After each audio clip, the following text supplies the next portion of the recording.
Am I the butthole for telling my friend to leave over my weird obsession and to never come back again? I've been thinking about posting this for a while, but I've held off. Around 2 weeks ago, I invited a few friends over to my house to chill and hang out. Now, in my friend group, a lot of them think that I'm weird because I collect things, but for me, it's an investment. I have a specific room where I have tons of old video games, dolls, baseball/football cards, and antiques that easily total over $100K, and since prices keep rising, I keep collecting things I know will be valuable later on. I have this really cherished antique that I, in all my trading, both buying and selling, have never even considered anything to do with it, an incredibly old Springfield 1861 musket, bayonet included. It was passed down from generations ago, and I still have it. One of my friends asked me what valuable junk I have, and I decided to turn up my ego and told him that I had a genuine 1861 Springfield rifle.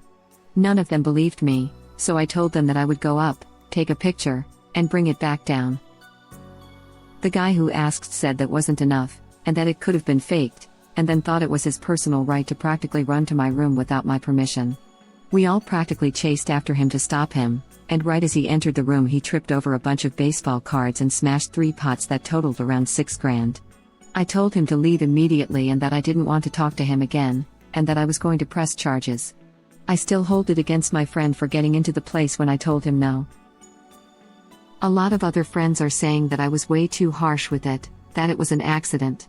I then told them that it was his fault for entering when I specifically told him not to, and that those items were worth a lot to me, sentimentally as well, since I'd had them for over 10 years. They've been telling me I need to stop the legal action. Am I the butthole? Edit. Goddamn, this got so much more attention than I thought. I'll try to read through everyone's comments. Edit 2. Alright, I got the message from a lot of people thinking I'm a hoarder, which, not going to lie, fine, that's fair. But first, the reason was I was reorganizing my room after getting an antique chair, which is why I decided to move a shelf with a ton of stuff on it. I was still in the middle of doing so, which is why the cards were on the floor. One of the reasons I really didn't want anyone else to go in either. To answer the question of why I didn't just take the musket out and show them, I'm kind of overprotective of the stuff that I have sentimental value of. The musket might not be worth as much as some other things, but it literally belonged in my family, which is why I hold it at a higher value. Currently trying to speak with a friend to see if he'd just pay me back the stuff. I already have multiple people who can gauge the value on hand. Okay, maybe I worded a few things weird. First, all my items are appraised. Second, the pots are new, and I didn't have enough money for insurance at the time. Also, I find it funny that everyone thinks I'm she/her. Not the butthole. He entered your private property without permission, and destroyed $6,000 worth of property. I would say, if he doesn't pay it of his own accord, there's nothing wrong with legal action. $6,000 is a lot of money to be out because someone completely disrespected your wishes and space. But you're going to have to prove that what he destroyed was actually worth that amount. Might be tough. Original poster replies. Luckily I have cameras and broken pieces, so hopefully I can prove that. That's a good start. But you'll probably have to get a certified valuation on the items to provide the judge. Also, I would tell him he can avoid legal action if he pays you back within 30 days maybe? You get your money, and he won't get a judgment. I really don't blame the friend for refusing to pay $6,000 without any proof of value. Original poster, please get the broken stuff evaluated before pushing this further. If it were me, I'd be offering to pay for it immediately, but not without an evaluation. This guy is incredibly rude, and he is absolutely at fault. He should pay you back or you pursue legal action. It is not an accident that he ran to invade your privacy after being told no. That's total bull coming from your friends. He chose to do that in your home. It's good that you have cameras, and this guy was fully at fault, but do you carry insurance on your collection? $100K of goods in a room is a pretty big all eggs in one basket situation. Even if it is items mostly valuable to knowledgeable collectors. If people know about it, you could be a serious target for theft, and thefts are often violent. Much less your entire collection could go up in smoke in a fire, or major losses in a water damage situation. If you want to keep your collection on site, You should absolutely have a lock on that door. Not saying this is your fault, the guy was a jerk. I just want to point out if it's as important to you as it clearly is, you should be proactive with protecting it. Especially since you tell people about it. This is the real LPT right here. How can you not be insured on stuff you are investing in but are also not store it in a way that keeps it safe? Friend tripped over stuff. The collection is clearly not stored in a safe manner? Because original poster is actually a hoarder and not a collector. How else do you explain going into a room and smashing 3 pots just by entering? I got Link vibes from his friend laughing out loud. Show me the rupees. If you ran into my storage room without looking where you were going, there would be a very good chance you trip over a box and knock over a shelf. I am by no means a hoarder, but my storage room is small and isn't laid out in a way that's good for people to just run into, since I don't exactly expect anyone but me and my significant other to go in there. If someone was to trip at the entrance of my kitchen, there is a good chance they would knock over KitchenAid and glass jars that get stored on that part of the counter. My kitchen is not even remotely a vision of hoarding, but there isn't much utilizable storage space, so it would be very easy to cause a lot of damage if you barreled in without using your brain and eyes and ended up tripping because of it. You haven't seen the room, you have no idea how it's laid out, and you have no idea how full the room is. You don't even have any idea how many collectibles original poster has. For all you know, the room is mostly empty and the pots were stored on a shelf next to the door. Jumping straight to hoarding is ignorant at best, and at worst it's you just wanting an excuse to try to crap on someone. Original poster trying to prove his items were worth that could also be like an episode of Hoarders where these people collect all these items only to find out they were worthless in the end. I don't know, it just seems like any time a magic number like 100k is thrown out it ends up being significantly less. As someone who's lived with a hoarder, original poster sounds like a hoarder. Doesn't change anything about what happened, but original poster sounds like a hoarder. Edit, copy pasting from a post I made below for clarity. The specifics of the post that made me think this are: someone going into the room, and I suspect it's more than one room, but may only be one room, immediately tripped and fell onto other things. Tells me there's probably no floor space. The vases that got broken were sentimental because original poster has had them for over 10 years. Tells me original poster can't let go of things, and put sentimental value on things with no real emotional connection. It's not a collection. Collections usually focus on a theme rather than just this might be valuable in the future. But original poster repeatedly refers to it as a collection. I suspect the friends have used the word hoard. Friends think original poster is weird because I collect things as how a hoarder would talk about themselves in a situation where the reality is my friends say I'm a hoarder. Prices keep rising, so I keep collecting things sounds like a hoarder justifying the continuance of their obsession to themselves. Not the butthole, he continued when you told him no. Any antique store would have a policy of you broke it, you bought it. Based on your post, I am left to assume that you are a responsible antique and collectible owner, so all items are insured. He owes you the deductible on your insurance claim. If he refuses to cover the deductible, you have no option but to sue him for that value.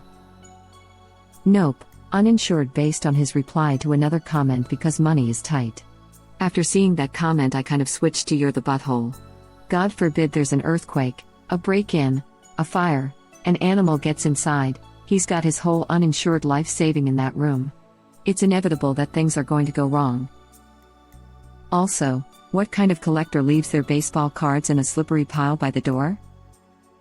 To be honest, sounds like he's a hoarder with a few gems tucked away. That was my first thought too. And a lot of collectors greatly overestimate the value of their collection.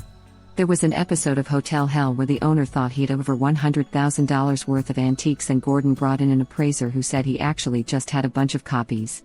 The appraiser said he'd be very lucky to get $25,000 and that he basically just had a random accumulation of junk.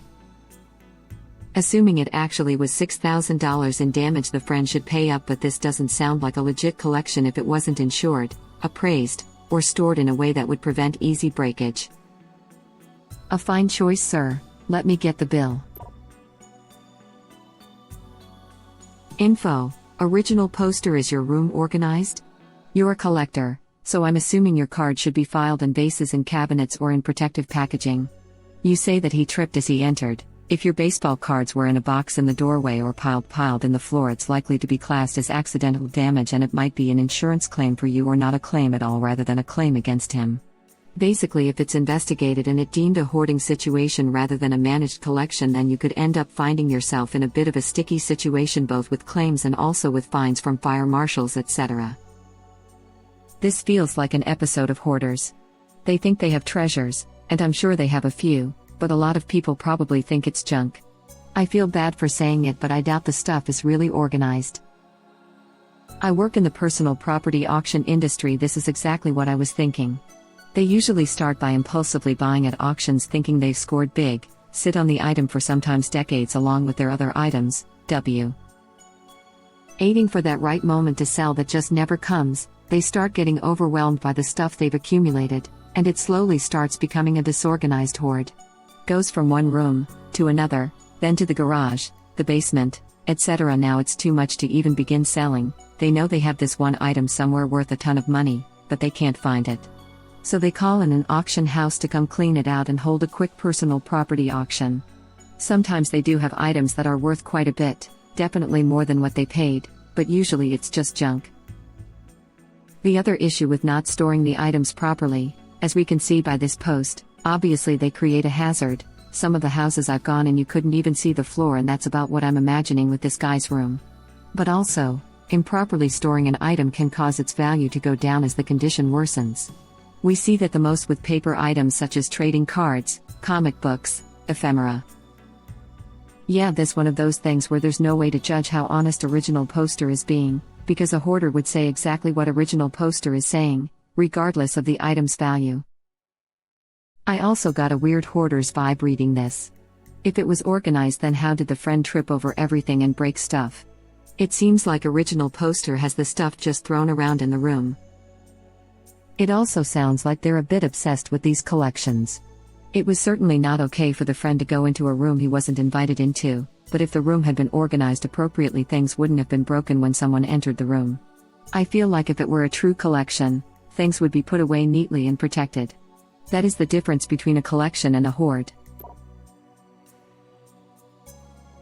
So this $100,000 is US dollars, or imaginary dollars you've made up in your brain? The whole situation sounds weird. Your hoard of baseball cards and special pots sounds like a complete mess. And photographing items to show people in the next room is bizarre. Don't you have homeowner's insurance? Everyone sucks here. It is weird and does sound like a mess. How were those cards stored even? Doesn't mean his friends shouldn't have respected him to not ruin into a room when explicitly told not to. Don't see how the weird negates that.